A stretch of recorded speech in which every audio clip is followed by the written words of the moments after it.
Cette vidéo est à propos de l'éveil, de ce que Ken et moi, quand nous enseignons, que nous parlons d'éveil, qu'est-ce que nous désignons par ce mot et qu'est-ce que nous ne désignons pas. C'est le passage d'un sens de l'identité qui est celui au départ du petit moi, de la personne, un sentiment d'être séparé, vers un sentiment d'être le tout, le soi, la conscience. Donc le sentiment d'être quelque chose qui n'est ni définissable, qui n'est pas quelque chose, qui n'est pas objectivable et qui n'est pas limité, qui n'est pas séparé, qui est un, qui est tout. Et donc l'éveil, c'est en fait un continuum, c'est la réalisation progressive, de plus en plus profonde, de plus en plus claire de notre vraie nature, en tant que cette conscience sans forme, illimitée, cette conscience une. Ce basculement dans l'éveil se fait progressivement. L'entrée dans l'éveil se fait par un changement d'abord qualitatif, et la progression dans l'éveil se fait ensuite de manière, on pourrait dire, plus quantitative. Ce que nous appelons l'entrée dans l'éveil, c'est la survenance d'un shift, d'un changement, d'une possibilité dans cette reconnaissance, dans cette réalisation de notre vraie nature. Avant l'entrée dans l'éveil, il y a ce qu'on appelle l'ignorance ou l'illusion. C'est l'illusion d'être le personnage, d'être celui qui porte le prénom, et l'illusion d'être celui qui pense les pensées, d'être celui qui pose les actions, et d'être limité à celui qui pense les pensées et à celui qui pose les actions, d'être limité à cette petite personne et d'y être confiné.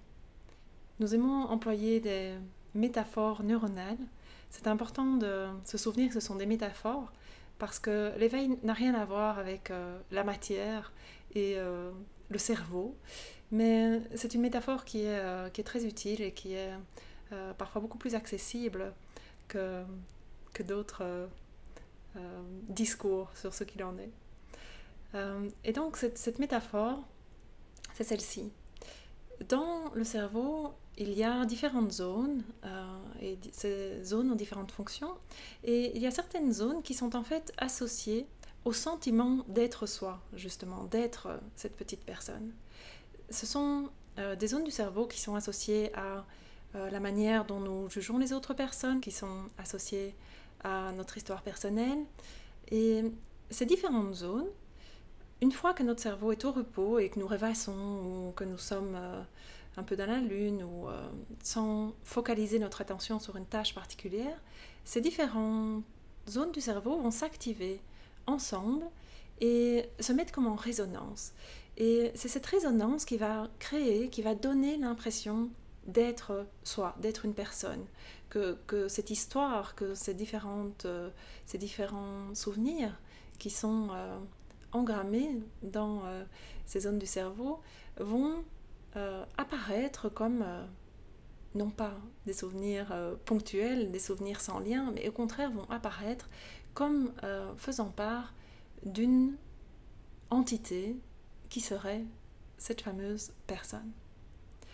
Ce qui est intéressant, c'est que en l'absence de l'activation de ce réseau neuronal, qu'on appelle le réseau neuronal par défaut, parce que c'est celui qui s'active par défaut quand on ne fait rien, quand on rêvasse, en l'absence d'activation de ce réseau, il n'y a pas ce sentiment d'être une personne. Quand on est absorbé par une tâche, quand on met toute son attention dans une tâche, c'est un réseau neuronal qu'on appelle le réseau des tâches qui va être activé et qui ne contient en fait pas l'impression d'être soi. Il n'y a pas cette impression subjective de qui je suis, cette définition, cette identification au personnage. Et c'est quelque chose que tout le monde connaît. Tout le monde sait que quand on est absorbé, que ce soit dans un sport, que ce soit dans une tâche qui demande beaucoup de concentration, sur notre ordinateur par exemple, eh bien, on peut se perdre dans cette tâche. Et qu'est-ce qu'on veut dire par se perdre? Eh bien, on veut justement dire que le sentiment d'être la personne que nous pensons être disparaît pendant ce moment suspendu où nous sommes absorbés dans la tâche.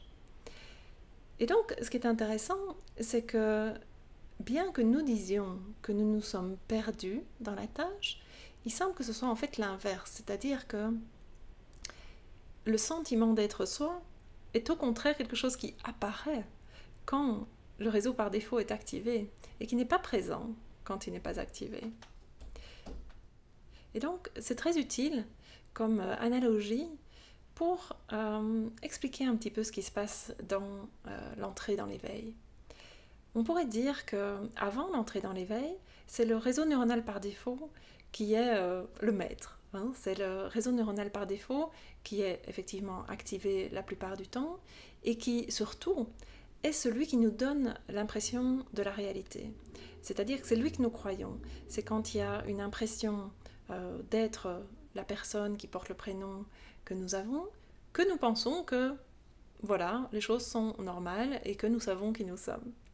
Et c'est là que réside l'ignorance et l'illusion dont on a parlé tout à l'heure. Les pratiques qui mènent à l'éveil vont avoir comme impact de permettre de se libérer de l'emprise de ce réseau par défaut. Donc qu'est-ce qui se passe? C'est qu'au lieu que ce réseau neuronal soit celui qui dicte notre sens de notre identité, c'est qu'il y a une possibilité que ce réseau par défaut ne soit pas activé et que cet état d'être le soi, la conscience, quelque chose qui n'est ni conditionné, ni définissable, qui est juste être, il y a une possibilité que ça puisse devenir le sens d'être soi. Cette fois-ci avec un grand S. Donc quand Ken et moi nous parlons d'éveil ou de continuum d'éveil, c'est ça que nous entendons.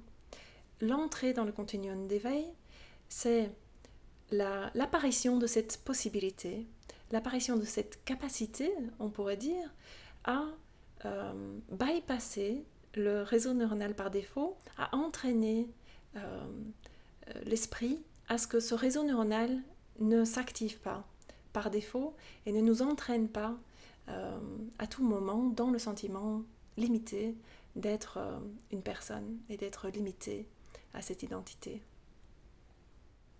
Quand nous parlons d'entrer dans le processus d'éveil, c'est à ça que nous faisons référence.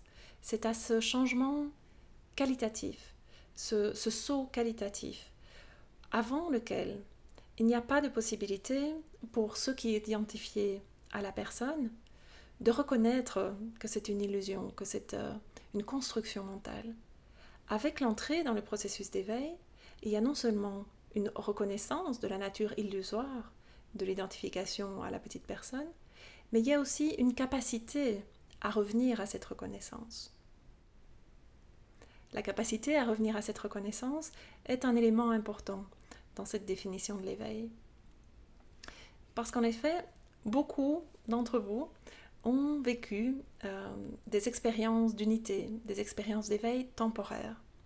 Ce qui se passe dans ces expériences, c'est qu'il y a la reconnaissance temporaire de la nature illusoire du moi, de l'identification à la petite personne. Mais donc c'est une reconnaissance temporaire qui souvent vient, s'en va et n'est plus accessible par après. Ce que nous entendons par l'entrée dans le processus d'éveil, c'est la survenue non seulement de cette reconnaissance, mais donc aussi la capacité à revenir à cette reconnaissance à volonté, sans attendre pendant des années qu'elle nous retombe dessus. Lors de l'entrée dans le processus d'éveil, il y a donc ce saut qualitatif, la possibilité de la reconnaissance de l'illusion de l'identité limitée du moi. Mais cette reconnaissance ne survient jamais de manière totale et instantanée. Donc, qu'est-ce qui se passe en général? Eh bien, il y a une reconnaissance, et puis, après quelques secondes, quelques minutes, quelques semaines, quelques mois, ce réseau par défaut reprend le dessus et l'impression d'être le petit moi revient. On pourrait dire il reste de l'ego. Il y a cette idée que l'entrée dans l'éveil devrait signifier la fin de l'ego. Ça n'est pas ce qui se passe. Ce qui se passe, c'est qu'il y a un shift, une possibilité de bypasser le réseau neuronal par défaut, mais pas en continu. Et donc, la personnalité, le sentiment d'être le petit moi revient. Mais ce qui a changé, c'est la possibilité de reconnaître cette identité, cette impression comme une illusion. L'approfondissement dans le processus d'éveil va constituer à acquérir de plus en plus de clarté, on pourrait dire aussi de plus en plus de rapidité, à reconnaître cette illusion quand elle survient à nouveau. Et donc, je vous disais qu'on parlerait de ce qu'est l'éveil, mais aussi de ce que ça n'est pas. Eh bien, on pourrait dire que l'éveil est à distinguer de ce qu'on appellerait l'illumination. Qu'est-ce que ce serait l'illumination ? Eh bien, ce serait ce que certains prennent pour l'éveil, c'est-à-dire la fin du continuum d'éveil, là où ce fameux ego n'est plus présent, c'est-à-dire où il n'y a plus de retour au réseau conditionné, au réseau par défaut, et où il n'y a plus la résurgence de ce sentiment d'être la petite personne. Et comme je le disais précédemment, l'éveil ne se passe jamais en sautant du petit personnage directement à l'illumination. Tous les maîtres ont eu un parcours, ont eu un chemin d'éveil au cours duquel cette clarté s'est faite de plus en plus. Pour certains plus vite, pour d'autres plus lentement, mais le saut ne se fait jamais de l'ignorance à la clarté totale, c'est-à-dire à l'illumination. Ce que nous proposons dans The Process, ce n'est pas un accès à l'illumination. Il n'y a pas une disparition de l'ego subite et que tous les participants sont illuminés. Mais il y a une entrée dans le processus d'éveil. Il y a un accès qui est fait à cette reconnaissance de la nature illusoire de la petite personne et une capacité à revenir à cette reconnaissance. Et si nous parlons de la pratique qui est à faire après, si nous parlons de l'après-éveil et du fait que tout commence avec l'éveil, c'est parce que une fois que cette capacité est acquise, il reste ce chemin de clarification. Il reste ce chemin au cours duquel cette reconnaissance, cette réalisation est vue de plus en plus comme ce qui est, et avec de moins en moins d'intervention, on pourrait dire, d'outils de clarification. Quelque chose s'installe, petit à petit se creuse, s'approfondit, et cette clarté survient toujours davantage. C'est ce que nous appelons l'approfondissement dans le processus d'éveil. Donc, qu'est-ce que nous faisons dans le process ? Ce que nous faisons, c'est vous proposer un séminaire qui est très intensif et qui va provoquer un basculement du fonctionnement à partir de ce réseau neuronal par défaut sur le réseau neuronal, on pourrait dire, de l'éveil, de la conscience, qui n'est pas régi et qui n'est pas lié à cette impression d'être le petit moi.